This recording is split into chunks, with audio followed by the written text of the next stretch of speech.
કડી મેલડીમાંની રાજાશાહી યુગની શક્તિકથા। રાજાશાહી સમયકાળમાં જ્યારે ગુજરાતના અનેક વિસ્તારો નાના મોટા રજવાડાઓમાં વહેંચાયેલા હતા, ત્યારે કડી વિસ્તાર પણ એક સ્થાનિક રાજાની હદમાં આવતો હતો।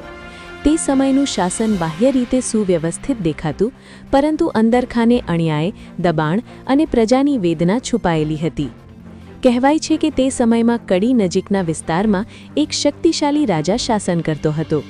રાજા બહાદુર હતો, પરંતુ સમય જતાં અહંકાર અને શક્તિના નશામાં ન્યાયથી દૂર થતો ગયો।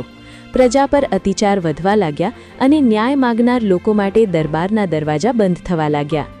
આ જ સમયગાળામાં આજના કડી વિસ્તારમાં આવેલા એક નિર્જન સ્થળે લોકો રાત્રે દીવો પ્રગટાવતા અને એક અજાણી શક્તિને પ્રાર્થના કરતા। લોકવિશ્વાસ મુજબ અહીં મેલડીમાં શક્તિ સ્વરૂપે પ્રગટ થયા। કહેવામાં આવે છે કે માનું સ્વરૂપ રુદ્ર અને ન્યાયપ્રિય હતું, અન્યાય સામે કઠોર અને સાચા માટે રક્ષા કવચ। લોકકથાઓ મુજબ એક વખત રાજાના દરબારમાં એક નિર્દોષ વ્યક્તિને ખોટા આરોપ હેઠળ સજા આપવાની તૈયારી થઈ। એ રાત્રે રાજાને ભયાનક સ્વપ્ન આવ્યું।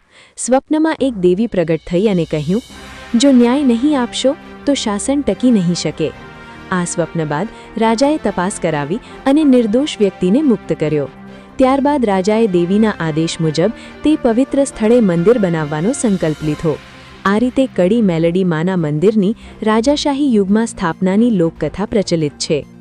રાજાશાહી સમયમાં આ મંદિર માત્ર પૂજા સ્થાન જ નહીં, પરંતુ ન્યાય માગવાનું સ્થાન બની ગયું। લોકો માનતા કે જ્યાં દરબાર નિષ્ફળ જાય ત્યાં મેલડીમાં અવશ્ય ન્યાય આપે છે।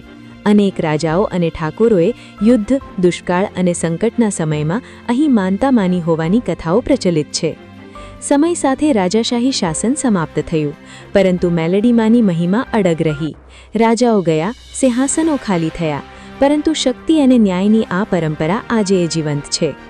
આજનું કડી મેલડીમાંનું મંદિર એ યાદ અપાવે છે કે સત્તા કરતાં શ્રદ્ધા મોટી છે અને અન્યાય સામે શક્તિ